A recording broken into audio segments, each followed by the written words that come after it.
বিচিত্র সাসপেন্স, পুরোটাই উত্তেজনা।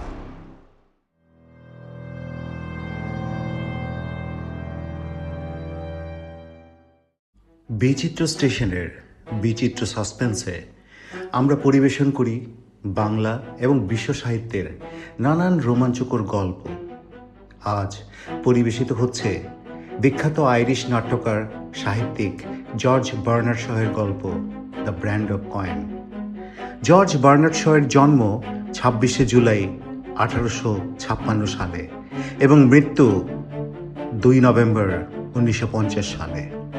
সাহিত্যে অবদানের জন্য জর্জ বার্নার্ড শ 1925 সালে নোবেল পুরস্কার লাভ করেন। শুরু হচ্ছে আজকের গল্প দ্য ব্র্যান্ড অফ কয়েন।